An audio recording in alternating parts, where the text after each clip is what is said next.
नमस्कार, आप देख रहे हैं देश दिन भर। मैं हूं आपके साथ उन्नति भटनागर। बुलेटिन का आगाज महत्वपूर्ण खबर के साथ, जहां बजट से पहले सभी राज्यों के वित्त मंत्रियों संग निर्मला सीतारमण की बैठक जारी है। महत्वपूर्ण जानकारी, मीटिंग में यूपी और उत्तराखंड के वित्त मंत्री भी शामिल हैं।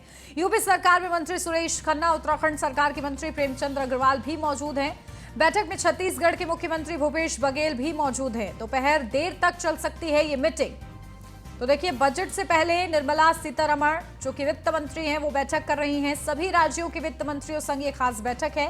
यूपी उत्तराखंड के वित्त मंत्री भी मौजूद हैं और इसी के साथ ये महत्वपूर्ण बैठक चल रही है जिसमें तमाम अहम मुद्दों पर चर्चा की जा रही है। अपडेट देते हैं, हमारे संवाददाता पीयूष तिवारी हमारे साथ जुड़ गए हैं। पीयूष, क्या जानकारी? देखिए, बड़ी ये बैठक चल रही है, वित्त मंत्री मौजूद है, इसमें क्या कुछ चर्चा हो रही है बजट से पहले? देखिए, अगर हम बात करें तो तमाम वित्त मंत्री और जिन मुख्यमंत्रियों के पास वित्त मंत्रालय का प्रभार है उनके साथ ये बैठक चल रही है और जो अध्यक्षता है वो केंद्रीय वित्त मंत्री निर्मला सीतारमण कर रही है। और निश्चित तौर पे अगले साल की अगर हम बात करें तो जो बजट सत्र होगा उसमें किस तरीके से राज्य सरकारों को बजट आवंटित करना है, इसके अलावा क्या कुछ कमियां हैं राज्य सरकारों के पास, जीएसटी को लेकर चर्चा होगी। इसके अलावा नए बजट के लिए प्रस्तावों पर विभागों के साथ अधिकारियों से किस तरीके से समन्वय बनाया जा सके, इसको लेकर भी चर्चा हो सकती है। इसके साथ ही तमाम जो लोग जो इस बैठक में मौजूद हैं, चाहे वित्त मंत्रियों की बात करें या मुख्यमंत्री जिनके पास प्रभार है, वो लोग भी अपनी बात जो है वो केंद्रीय वित्त मंत्री निर्मला सीतारमण के सामने रखेंगे, क्योंकि अगली बार का जो बजट है वो साझा रूप से बनाया जाएगा, यानी कि सभी राज्यों से फीडबैक लिया जाएगा कि किस तरीके से केंद्र सरकार और बेहतर वित्त मंत्रालय के क्षेत्र में बात करें और बेहतर बजट बना सके, ताकि देशवासियों को इसका सुविधा सीधे तौर पर मिल सके। और अगर हम बात करें तो उत्तर प्रदेश के जो मंत्री हैं सुरेश खन्ना वित्त मंत्री, वो भी इस बैठक में मौजूद हैं। इसके अलावा उत्तराखंड के जो वित्त मंत्री है प्रेमचंद अग्रवाल, वो भी इस बैठक में मौजूद है। तो उत्तर प्रदेश ने किस तरीके से केंद्र सरकार के साथ समन्वय बनाकर और बेहतर उत्तर प्रदेश कर सकता है, इसको लेकर चर्चा होगी। और तमाम बातें संभवतः जो वित्त मंत्री है निर्मला सीतारमण, वो भी कहीं ना कहीं अपना जब संबोधित करेंगी तमाम वित्त मंत्रियों को, तो कुछ नई बात जरूर बोलेंगी कि किस तरीके से समन्वय सरकार और राज्य सरकारों के बीच बनाना है। और इसी को लेकर एक बैठक बुलाई गई है और फिलहाल जो बैठक है वो चल रही है। तमाम जो लोग हैं इस बैठक में हिस्सा ले रहे हैं और करीब 11 बजे से ये बैठक चल रही है। तो निश्चित तौर पे 2023-24 के आम बजट को लेकर तैयारियों को लेकर ये बैठक बुलाई गई थी और कई लंबित जो मांगे हैं उसको लेकर भी चर्चा हो सकती है। इसके साथ ही अगर हम बात करें मुख्यमंत्री भूपेश बघेल की, तो वो भी कई अपनी लंबित मांगों पर वित्त मंत्री का ध्यान अपनी ओर खींच सकते हैं, आकर्षित कर सकते हैं कि क्या कुछ उनकी मांगे हैं छत्तीसगढ़ में। तो और जीएसटी को लेकर खासतौर पे चर्चा हमेशा से होती रहती है, तो इसको लेकर भी चर्चा होगी। कई अहम बिंदु हैं और इस पर आज जो बैठक है वो चल रही है। बिल्कुल। और पीयूष, देखिए किस तरीके से अलग अलग राज्यों के जिनके पास वित्त विभाग है वो मुख्यमंत्री भी शामिल हैं, तो कहीं ना कहीं इस पर भी क्या चर्चा हो रही है कि अलग अलग राज्यों की तरफ से कितना कंट्रीब्यूशन कहीं ना कहीं इकोनॉमी में रहा है और आने वाले दिनों में क्या कुछ, और जिस तरीके से उत्तर प्रदेश की अगर हम बात करें तो निवेश को बढ़ावा देने के लिए बड़े आयाम अपनाए जा रहे हैं, तो क्या उसको लेकर भी एक रिपोर्ट ली जा रही है इस बैठक में?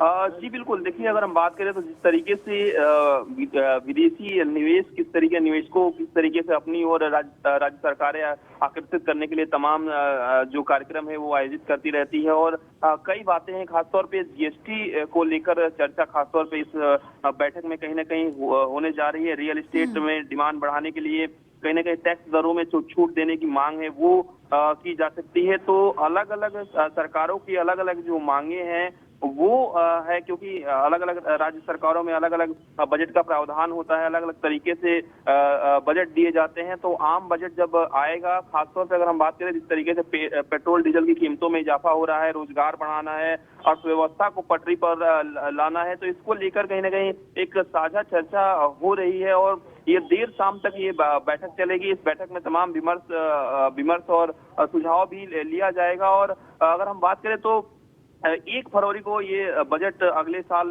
पेश किया जा सकता है। तो तमाम राज्यों के जो मुख्यमंत्री हैं वो उद्योग प्रमुख हैं, बुनियादी ढांचा और जलवायु परिवर्तन से जुड़े हुए जो विशेषज्ञ हैं उनके साथ भी जो बैठक है वो वित्त मंत्री ने की है। और इसके साथ ही अगर हम बात करें तो 25 नवंबर आज ही जो बैठक है वो चल रही है। तो निश्चित तौर पर शाम तक ये बैठक चलेगी, चूंकि ये जो आने वाला जो बजट है वो निर्मला सीतारमण का 5वां बजट होगा। तो कई अहम फैसले भी इस दौरान जो केंद्र सरकार है वो ले सकती है।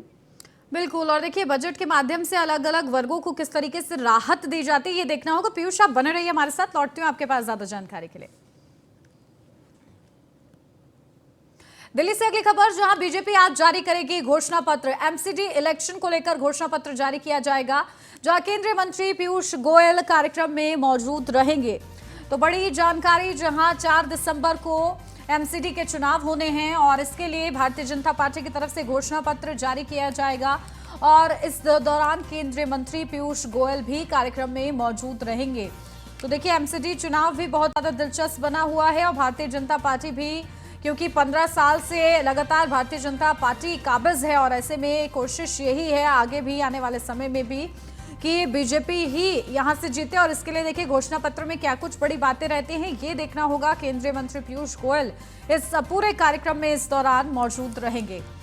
अपडेट लेते हैं, हमारे संवाददाता पीयूष तिवारी हमारे साथ बने हुए हैं। पीयूष, देखिए, एमसीडी इलेक्शन को लेकर घोषणा पत्र जारी किया जाएगा। एमसीडी चुनाव जो है महत्वपूर्ण है। बीजेपी लगातार 15 साल से काबिज है और आगे भी यही कोशिश कर रही है कि कहीं ना कहीं एमसीडी चुनाव जीते। इसको लेकर आज ये घोषणा पत्र है, क्या कुछ अपडेट?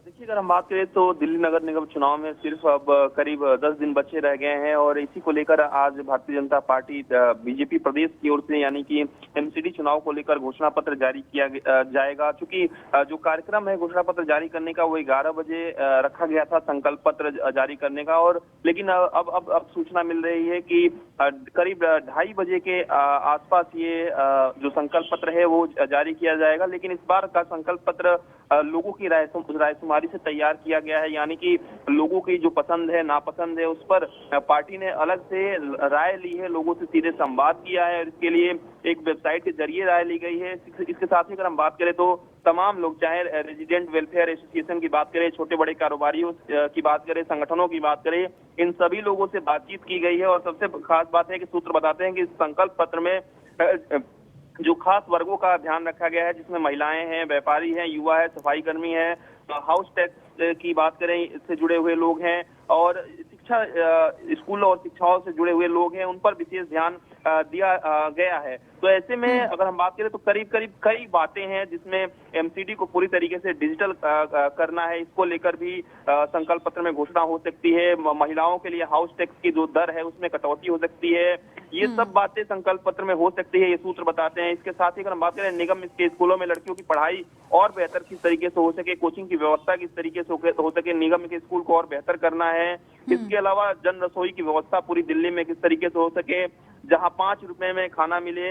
इन सब तमाम बातों को लेकर आज भारतीय जनता पार्टी अपना संकल्प पत्र जारी कर सकती है। लेकिन अभी देखना होगा, ये सूत्रों के हवाले से खबर मिल रही है, देखना होगा कि भारतीय जनता पार्टी के संकल्प पत्र में क्या कुछ निकल कर आता है, क्या कुछ वादे करती है दिल्ली की जनता से। क्योंकि कहा जा रहा है कि झुग्गी बस्तियों में रहने वाले लोगों को मकान देने के काम को भी आगे बढ़ाना चाहती है भारतीय जनता पार्टी। इन सब तमाम विषयों को लेकर आज संकल्प पत्र एक जारी करेगी। देखना होगा कि भारतीय जनता पार्टी एमसीडी चुनाव के लिए जनता से क्या कुछ दावे करती है और क्या इन दावों पर, इन वादों पर जनता जो 4 दिसंबर है उस पर मुहर लगाती है कि नहीं लगाती है। हालांकि आज पीयूष गोयल और जो बीजेपी के प्रदेश अध्यक्ष हैं आदेश गुप्ता, उनके नेतृत्व में संकल्प पत्र जारी होगा 2:30 बजे। बिल्कुल। और देखिए, किस तरीके से निगमों के एकीकरण के बाद ये पहला एमसीडी का चुनाव है पीयूष, और इसके लिए देखिए आम आदमी पार्टी भी मुखर नजर आ रही है। लगातार कूड़े को लेकर घेरने का प्रयास हो रहा है भारतीय जनता पार्टी को, क्योंकि लंबे वक्त से भारतीय जनता पार्टी काबिज है। और ऐसे में बीजेपी किस तरीके से जवाब देगी इस घोषणा पत्र के जरिए? जी बिल्कुल, अगर हम बात करें तो भारतीय जनता पार्टी ने अपनी पूरी तैयारी की है और यही कारण है कि आज तमाम जगहों पे जो मुख्यमंत्री है पुष्कर सिंह धामी उत्तराखंड के, वो भी चुनाव प्रचार करेंगे और जनता से सीधे संवाद करेंगे। क्योंकि उत्तराखंड के भी तमाम जो लोग हैं, करीब 15 लाख लोग हैं, वो दिल्ली में रहते हैं और आज भी कई जगहों पे चुनाव प्रचार होगा। तो ऐसे में भारतीय जनता पार्टी के लिए चुनौती जरूर है, क्योंकि एक एंटी इनकम्बेंसी भी बन जाती है। लेकिन भारतीय जनता पार्टी का मानना है, भारतीय जनता पार्टी के कई नेताओं का दावा है कि दिल्ली में एक बार फिर से एमसीडी में भारतीय जनता पार्टी अपना परचम लहराएगी। और भारतीय जनता पार्टी का कहना है कि एमसीडी में भारतीय जनता पार्टी ने पिछले 15 सालों में कई ऐसे काम किए हैं जिसको लेकर जनता के बीच में भारतीय जनता पार्टी जा रही है और उसी के दम पर वोट मांग रही है। और जनता का जो रुझान है वो कहीं ना कहीं भारतीय जनता पार्टी के पक्ष में है, ऐसा भारतीय जनता पार्टी के तमाम नेताओं का दावा है। लेकिन देखना होगा जब नतीजे आते हैं तो क्या ये दावे जो है वो कहीं ना कहीं सच साबित होते हैं या नहीं होते हैं। फिलहाल की बात करें तो आज भारतीय जनता पार्टी अपना संकल्प पत्र एमसीडी चुनाव के लिए दिल्ली के लिए जारी कर देगी। बिल्कुल, और यही देखना होगा पीयूष। ठीक है, आप बने रहिए हमारे साथ, लौटती हूँ आपके पास।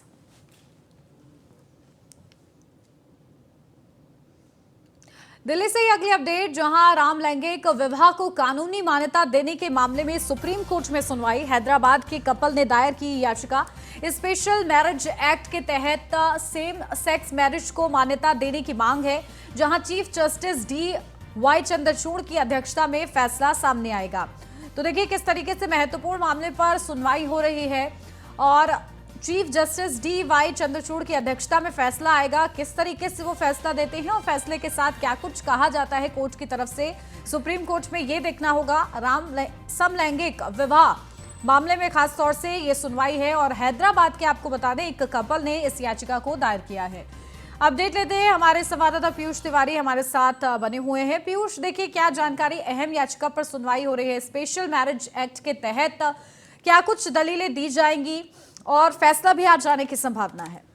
देखिए अगर हम बात करें तो समलैंगिक विवाह को कानूनी मान्यता देने के लिए आज अगर हम बात करें सुप्रीम कोर्ट में सुनवाई होने वाली है और हैदराबाद के एक कपल ने याचिका दायर किया है। और निश्चित तौर पे स्पेशल मैरिज एक्ट के तहत सेम सेक्स मैरिज को मान्यता देने की मांग की गई है और चीफ जस्टिस जो DY चंद्रचूड़ हैं उनकी अध्यक्षता में फैसला आएगा। क्योंकि ऐसे जो याचिकाएं हैं समलैंगिक विवाह को लेकर ये कई बार पहले भी सुप्रीम कोर्ट में डाली गई थी याचिकाएं, जिसमें कहा गया था कि जो समलैंगिक लोग हैं उनकी विवाह को कानूनी मान्यता दी जाए और इसको लेकर चुनौती भी देने के लिए कई याचिकाएं डाली गई थी। ऐसे में सुप्रीम कोर्ट में ये पूरा मामला चल रहा था। तो ऐसे में आज सुप्रीम कोर्ट में सुनवाई होगी और संभवतः जो चीफ जस्टिस है DY चंद्रचूड़ उनकी अध्यक्षता में फैसला आएगा। क्योंकि जिन लोगों ने हैदराबाद के एक कपल ने याचिका दायर की है उनका मानना है कि सुप्रीम कोर्ट उनके पक्ष में फैसला सुनाएगा। लेकिन जब बहस होगी, जब सुप्रीम कोर्ट में तमाम पक्ष और विपक्ष की दलीलें जो है सुप्रीम कोर्ट सुन लेगा, जो चीफ जस्टिस है DY चंद्रचूड़ वो सुन लेंगे, उसके बाद कहीं ना कहीं अपना जो एक महत्वपूर्ण फैसला है वो सुप्रीम कोर्ट आज दे सकता है। बिल्कुल, और देखिए क्योंकि कई जगह पीयूष इसे लीगल भी करार किया गया है, इजाजत दी भी गई है और लोकतंत्र है, इसके लिए फिलहाल पलड़ा किसका भारी नजर आ रहा है?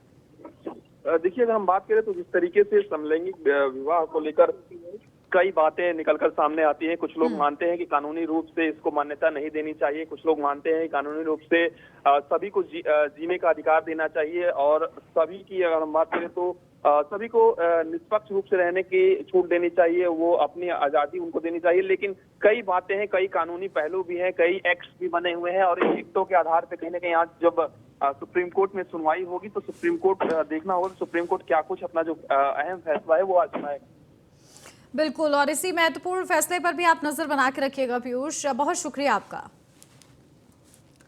दिल्ली से अब खबर, जहां एमसीडी चुनाव में सीएम धामी भरेंगे हुंकार। बीजेपी प्रत्याशियों के लिए प्रचार करेंगे सीएम धामी करेंगे जनसभा और वोट की अपील भी करेंगे। तो देखिए एमसीडी चुनाव दिल्ली से अपडेट और सीएम धामी इसमें हुंकार भरते नजर आएंगे, जहां जनसभा करेंगे और वोट की अपील भी करेंगे। तो एमसीडी चुनाव, जहां निगमों के एकीकरण के बाद ये पहला चुनाव है एमसीडी का और बहुत ही ज्यादा दिलचस्प है। 15 सालों से भारतीय जनता पार्टी का कब्जा है, लेकिन एक बार फिर से बीजेपी किस तरीके से विजय हासिल करती है ये बड़ी चुनौती बनी हुई है। आम आदमी पार्टी मुखर है और इसी बीच देखिए एमसीडी चुनाव में उत्तराखंड के मुख्यमंत्री पुष्कर सिंह धामी हुंकार भरेंगे। बीजेपी प्रत्याशियों के लिए वोट की अपील वो करेंगे, प्रचार प्रसार करेंगे, जनसभा करेंगे और इसी के जरिए वोट की अपील भी करते नजर आएंगे।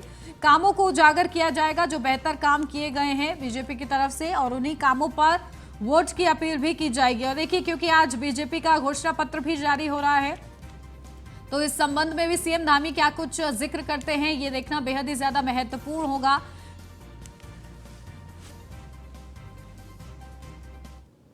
महानायक अमिताभ बच्चन के नाम और आवाज के इस्तेमाल का मामला, जहां दिल्ली हाईकोर्ट ने तत्काल प्रभाव से रोक लगाई है। अमिताभ बच्चन ने दिल्ली हाईकोर्ट में अर्जी लगाई थी, जहां फोटो, नाम और पर्सनालिटी की विशेषताओं के इस्तेमाल को लेकर दिल्ली हाईकोर्ट का अंतिम आदेश जारी।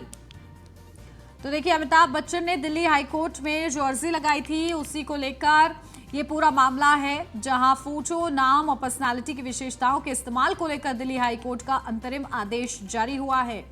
महानायक अमिताभ बच्चन के नाम और आवाज के इस्तेमाल का ये पूरा मामला है। दिल्ली हाईकोर्ट ने तत्काल प्रभाव से रोक लगा दी है इसको लेकर, जहां अमिताभ बच्चन ने दिल्ली हाईकोर्ट में अर्जी दी थी कि उनके नाम, उनकी फोटो और उनकी पर्सनालिटी की विशेषताओं का इस्तेमाल किया जा रहा है, कहीं इसका दुरुपयोग ना हो, इसको लेकर संभावना जताई गई थी। और इसी के चलते उन्होंने दिल्ली हाईकोर्ट में याचिका डाली थी, अर्जी दी थी, और अब दिल्ली हाईकोर्ट ने अंतरिम आदेश जारी कर दिया है और तत्काल प्रभाव से रोक लगा दी गई है दिल्ली हाईकोर्ट की तरफ से इस अंतरिम आदेश में। तो ये बड़ी अपडेट आपके लिए, जो अमिताभ बच्चन ने दिल्ली हाईकोर्ट में जो अर्जी दी थी उस पर दिल्ली हाईकोर्ट का रुख सामने आ गया है, जहां फोटो, नाम और पर्सनालिटी की विशेषताओं के इस्तेमाल को लेकर ये याचिका थी महानायक अमिताभ बच्चन यानी कि बिग बी। और इस पूरे मामले में कोर्ट की तरफ से तत्काल प्रभाव से रोक लगाई गई है।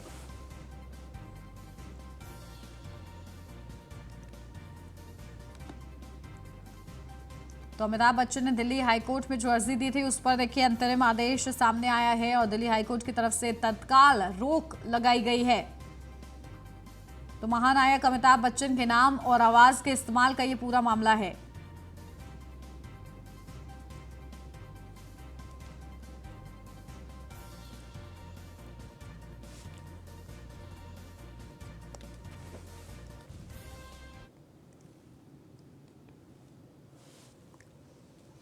किसानों की आय बढ़ाने के लिए सरकार तरह तरह की योजना लेकर आती है और इसी के तहत केंद्र सरकार ने कुछ सालों पहले किसानों को हर साल 6,000 रुपए देने की योजना बनाई थी। बता दें, राजस्थान सरकार ने किसानों के लिए इसी तरह की स्कीम तैयार की है, जिसके तहत किसानों को लाइट बिल में काफी राहत मिलेगी।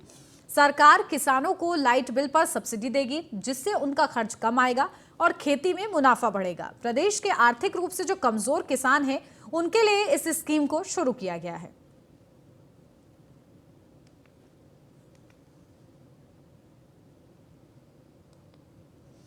मुख्यमंत्री की अध्यक्षता में कैबिनेट की बैठक आयोजित हुई, जहां ओबीसी आरक्षण और विसंगति को दूर करने का फैसला लिया गया है।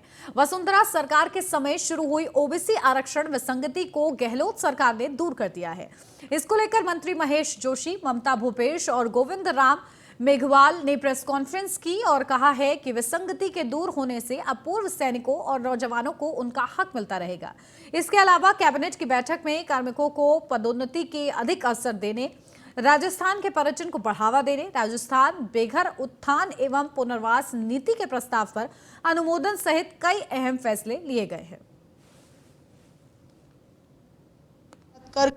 आज कैबिनेट में हमारे काफ़ी बड़े फैसले हुए हैं, जिनके बारे में चर्चा करने के लिए मैं आपके बीच में आई हूँ। इंग्लिश मीडियम स्कूल के शिक्षकों के संवर्ग के गठन का मार्ग होगा प्रशस्त। राजस्थान सिविल सेवा अंग्रेजी माध्यम विद्यालयों में कार्मिकों की नियुक्ति के लिए विशेष चयन और सेवा की विशेष शर्त नियम 2022 को स्वीकृति दी गई। इससे विद्यार्थियों को उनके परिवेश में ही अंग्रेजी माध्यम में शिक्षा प्रदान करने के लिए अंग्रेजी माध्यम के 10 शिक्षकों को इन विद्यालयों में सीधे पदस्थापित किया जा सकेगा। साथ ही वांछित पात्रता रखने वाले विभाग में कार्यरत ऐसे शिक्षक जो अंग्रेजी भाषा में प्रवीण हैं, आवेदन कर सकेंगे। विभिन्न चयन समितियां साक्षात्कार के माध्यम से उनका अंतर्राष्ट्रीय व्यापार मेला में आयोजित झारखंड दिवस समारोह में पाइका पंच परगनिया मुंडारी मानभूम छऊ नागपुरी नृत्य के माध्यम से झारखंड के कलाकारों ने सबका मन मोह लिया। वहीं झारखंड के मुख्यमंत्री उनके बीच पहुंचकर उनका हौसला बढ़ाया। इस दौरान मुख्यमंत्री ने कहा कि यह झारखंड के लिए गौरव की बात है। आज झारखंड के आदिवासी और मूलवासी शैक्षणिक, सामाजिक और राजनीतिक तौर पर अपनी अलग पहचान बनाने में लगे हैं।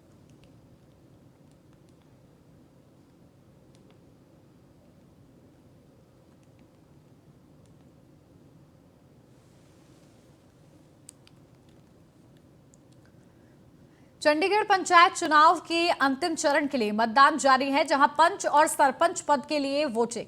फरीदाबाद, पलवल, हिसार और फतेहाबाद में मतदान, जहां मतदाताओं की सुविधा के लिए पोलिंग बूथ की व्यवस्थाएं, सुरक्षा व्यवस्था के पुख्ता इंतजाम किए गए हैं। तो पंच और सरपंच पद के लिए वोटिंग, फरीदाबाद, पलवल और फतेहाबाद में मतदान और इसके खास इंतजाम, जहां मतदाताओं की सुविधाओं के लिए पोलिंग बूथ की व्यवस्थाएं की गई हैं, वहां पर पुख्ता इंतजाम किए गए हैं, सुरक्षा व्यवस्था वहां पर कड़ी कर दी गई है और इसी के साथ वहां पर मतदाताओं को कोई परेशानी ना हो, इसको भी विशेष ख्याल रखा जा रहा है। तो चंडीगढ़ पंचायत चुनाव के अंतिम चरण के लिए मतदान जारी है। ये बड़ी जानकारी। पंच और सरपंच पद के लिए वोटिंग हो रही है और इसी के साथ फरीदाबाद, पलवल, हिसार और फतेहाबाद में भी मतदान हो रहा है। सुरक्षा के कड़े इंतजाम कर लिए गए हैं। मतदाताओं की सुविधा के लिए पोलिंग बूथ की भी व्यवस्थाएं की गई हैं।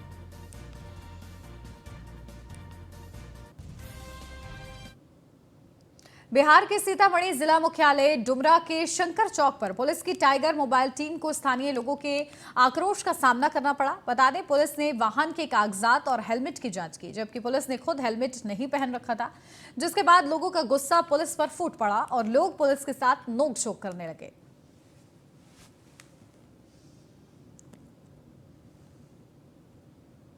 तो देखिए, सिर पर हेलमेट नहीं और चले ट्रैफिक नियम सिखाने। जहां सीतामढ़ी में पुलिस और लोगों में भिड़ंत हो गई है और जोरदार ये भिड़ंत रही, जिसकी तस्वीरें भी हम आपको दिखा रहे हैं। जहां पुलिस पर लोगों का गुस्सा जो है पुलिस पर फूट पड़ा, जहां लोग पुलिस के साथ नोकझोंक भी करते नजर आए सीतामढ़ी में। और उस दौरान की ही ये तस्वीरें हम आपको दिखा रहे हैं। बता दें कि पुलिस ने वाहन के कागजात और हेलमेट की जांच की, जबकि पुलिस ने खुद हेलमेट नहीं पहन रखा था, जिसके बाद लोगों का गुस्सा वहां पर फूट पड़ा। और लोगों का कहना यह है कि जब आप खुद नियमों का पालन नहीं करते हैं तो किस हक से आप दूसरों को नसीहत और दूसरों को नियम समझा रहे हैं। और इसी को लेकर देखिए, पुलिस और लोगों के बीच तीखी नोकझोंक हुई है।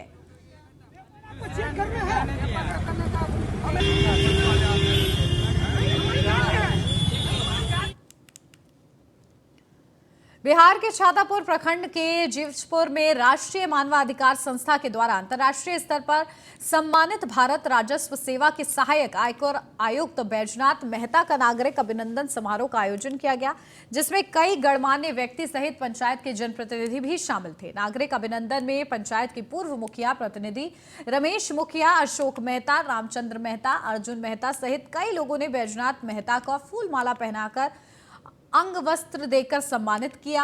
इस दौरान बैजनाथ मेहता ने बताया है कि हम हमेशा सामाजिक कार्यों से जुड़े रहते हैं, वहीं सुदूर ग्रामीण क्षेत्रों से उनका अलग लगाव है। वो गरीबों के उत्थान और उनके हितों के लिए नियमित समय पर दान भी करते हैं, साथ ही धार्मिक कार्यों में बढ़ चढ़कर हिस्सा भी लेते हैं।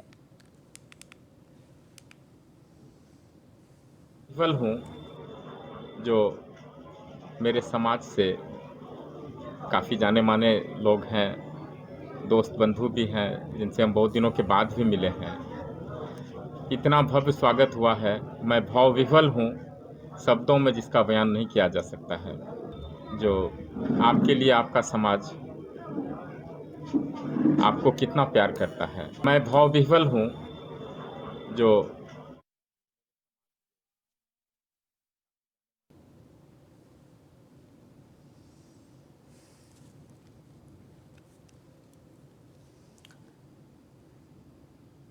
तो देखिए, पूरा सम्मानित कार्यक्रम था और इस पूरे कार्यक्रम में किस तरीके से सम्मानित किया गया उसकी ये तस्वीरें थी। इसी के साथ इस बुलेटिन में फिलहाल बस इतना ही। खबरों का सिलसिला आगे भी जारी है। आप बने रहिए न्यूज़ 1 इंडिया के साथ।